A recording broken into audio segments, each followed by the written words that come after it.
तो बीमारियां आएंगी ही नहीं। आयुर्वेद में एक बड़े महान व्यक्ति हुए, उनका नाम था बाघभट्ट।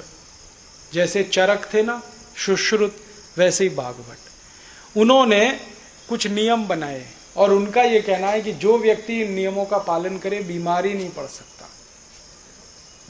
आप उन नियमों का पालन कर लो, बहुत आसान नियम है।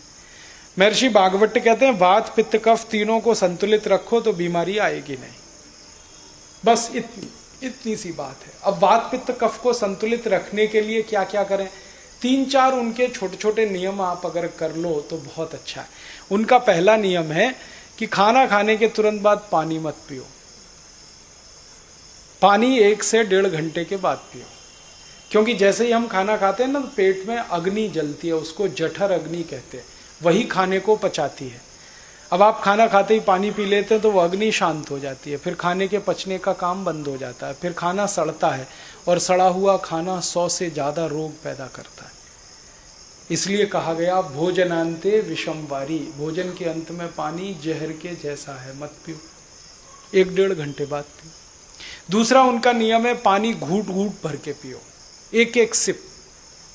क्यों? मुंह की लार है ना वो पूरी पानी में मिलके अंदर जानी चाहिए, क्योंकि ये मुंह की लार है ना ये क्षारीय है और पेट में अम्ल बनता है। क्षार और अम्ल अगर मिलता रहे तो न्यूट्रल कर देता है एक दूसरे को, तो पेट न्यूट्रल रहे तो जिंदगी में बीमारी नहीं आती। इसलिए पानी घूट घूट पियो, 1-1 सिप करके। आप पशुओं को देखो, पक्षियों को देखो, 1-1 घूट पानी पीते। चिड़िया को देखो पानी पीते हुए, 1-1 ड्रॉप पानी का उठाती है, 1 बूंद, फिर ऐसे ऐसे मुंह चलाती है, फिर पीती है। सभी जानवरों को देखो, कुत्ता पानी चाट चाट के पीता है, शेर, चीता, लकड़भग्गा, ये सब पानी को सिप करके पीते हैं। और किसी चिड़िया को आपने ओवरवेट नहीं देखा होगा, किसी जानवर को डायबिटीज नहीं है, कोई ओवरवेट नहीं है। क्यों? सब सिप करके पानी पीते हैं। मनुष्य है जो गटागट गटागट गटागट पीता है और वजन के लिए, डायबिटीज के लिए परेशान है, अर्थराइटिस से परेशान है। आप पानी सिप सिप पीने लगो, बहुत फायदा है इसका, इतना फायदा है कि आप सोच नहीं सकते। तो पहला नियम है खाने के 1-1.5 घंटे बाद पानी पियो। दूसरा नियम पानी घूट घूट पियो। तीसरा नियम है बाघभट्ट जी का, सवेरे सोकर उठो तो सबसे पहले पानी पियो। दिन की शुरुआत पानी से करो, बिना मुंह धोए पानी पियो, बिना कुल्ला किए पानी पियो। रात की मुंह की लार जो जमा हो गई ना वो सब पेट में लेके जाओ, थूको मत, क्योंकि वो बहुत कीमती है। सुबह सुबह क्या होता है, पेट खाली होता है तो उस समय एसिड सबसे ज्यादा पेट में बनता है, तो मुंह की लार पेट में जाए तो उसको शांत करती है। इसलिए उठते ही पानी पियो, कम से कम 2-3 गिलास। फिर उसके बाद टॉयलेट में जाओ। चौथा नियम है ठंडा पानी कभी मत पियो, गलती से भी मत पीना। कितनी भी प्यास लगे, तेज गला सूखता हो, ठंडा नहीं पीना, सादा पानी पीना या गुनगुना पीना। क्यों? ठंडा पानी पीते ही सारी गड़बड़ होती है। पेट तो गर्म है, पानी तो ठंडा है। गर्म पेट में ठंडा पानी डालेंगे तो पेट पानी को गर्म करेगा, नहीं तो आप मर जाएंगे। पानी अगर पेट में ठंडा बना रहे 3 मिनट तक तो लीवर, किडनी सारे फंक्शन बंद कर देते हैं, क्योंकि लीवर और किडनी को फंक्शन करने के लिए गर्मी चाहिए, ठंडापन नहीं चाहिए। हार्ट फंक्शन बंद कर देता है। तो 3 मिनट में वो पानी को गर्म करना पड़ता है पेट को, और पानी गर्म करने के लिए ऊर्जा चाहिए, गर्मी चाहिए। गर्मी कहां से आएगी? खून में से। तो सारे शरीर का खून पानी को गर्म करने में लग जाता है। तो 3 मिनट तक शरीर के सभी अंगों में खून की कमी आ जाती है। और एक दिन में 10 गिलास आपने ठंडा पानी पिया तो 3 मिनट के हिसाब से सोचो 30 मिनट। और 1 साल में हजारों गिलास पानी पिया तो सोचो, कोई अंग हमेशा के लिए आपका खत्म हो जाएगा। अगर ब्लड की कमी ज्यादा हो गई तो फिर बदल नहीं पाएंगे उसको आप। लीवर खराब हो गया तो ट्रांसप्लांट करने में 15 लाख का खर्चा है। किडनी खराब हो जाए तो 2.5-3 लाख का खर्चा। हार्ट खराब हो जाए तो 7-8 लाख का खर्चा। क्यों आप रिस्क ले रहे हैं? मत पियो ठंडा पानी।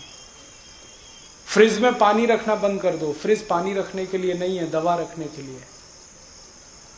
तो आप मत पियो, दूसरे को मत पिलाओ। हमेशा सादा पानी पियो, गुनगुना पानी पियो। सर्दियों में तो बहुत अच्छा है, गर्मियों में मिट्टी के घड़े का पी सकते हैं। बारिश में तो पानी को उबाल कर ही पीना सबसे अच्छा, जॉन्डिस से भी बचेंगे। तो ये छोटे छोटे नियम है। खाने के 1 घंटे बाद पानी पीना, पानी घूट घूट पीना, सवेरे उठते ही पहले पानी पीना, ठंडा पानी कभी नहीं पीना, पानी को हमेशा बैठ के पीना, खड़े खड़े नहीं। खड़े खड़े पिया हुआ पानी सब अर्थराइटिस का तकलीफ बढ़ाता है, घुटने का दर्द, कमर का दर्द। हमेशा बैठ के पीना। ऐसे ही खाना खाओ तो खाने को इतना चबाओ जितने आपके दांत, 32 दांत हैं तो 32 बार चबाओ। रोटी का टुकड़ा मुंह में रख के 32 बार चबाओ, लार के साथ घुल के पानी जैसा हो के अंदर जाएगा। बहुत अच्छी जिंदगी में सेहत रहेगी आपकी। खूब चबा के खाना खाओ। और 1-2 छोटी छोटी बातें हैं कि खाना खाते समय 2 चीजें ऐसी साथ में ना हो जो एक दूसरे की विरोधी हैं। जैसे दूध और दही साथ में नहीं हो। प्याज खाना है तो दूध मत खाओ, दही खाना है तो प्याज नहीं होना चाहिए।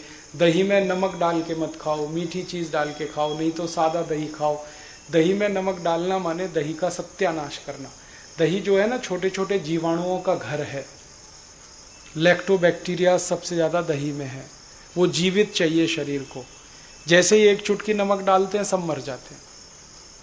फिर दही खा रहे हैं तो जीवाणुओं की लाश खा रहे हैं। इसलिए आयुर्वेद कहता है दही में कभी भी नमक नहीं डाल के खाना। बूरा डाल के खा सकते हैं, मिठाई डाल के खा सकते हैं, नमक नहीं। और नमक डालने की कोई मजबूरी हो तो सेंधा नमक डालें, काला नमक, सादा नमक नहीं। तो ऐसी छोटी छोटी बातें अगर हम हमारे जीवन में पालन करते हैं तो बीमारी आती नहीं, तो खर्चा बचता है, तो देश की आमदनी बढ़ती है। तो ये एक रास्ता है देश को बेहतर बनाने का। अपने जीवन को सुखी बनाएं। हमारे देश में ही ये कहा जाता है सर्वे भवन्तु सुखिनः सर्वे सन्तु निरामया सर्वे भद्राणि पश्यन्तु मा कश्चित् दुःखभाग्। सब सुखी हों, सब निरोगी हों, ये भारत में ही है प्रार्थना और कहीं नहीं। तो इस प्रार्थना को हम हमारे जीवन में उतारें। हम सुखी बने, दूसरों को सुखी बनाएं। ये छोटी छोटी ज्ञान की बातें आपने सीखी, दूसरों को सिखाएं। सारे देश में, घर घर में, गली गली, गांव गांव ये जानकारी लोगों तक पहुंचाएं। ये एक बड़ा काम और आप कर सकते हैं व्यक्तिगत रूप से। तो ये मेरी आपसे व्यक्तिगत अपील है कि थोड़ा जीवन बदलिए, simple living and high thinking में जाइए, फालतू खर्चे मत करिए। और जो काम करने से देश का पैसा बेकार होता हो, विदेश में जाता हो, तो बिल्कुल मत करिए। माने विदेशी वस्तु गलती से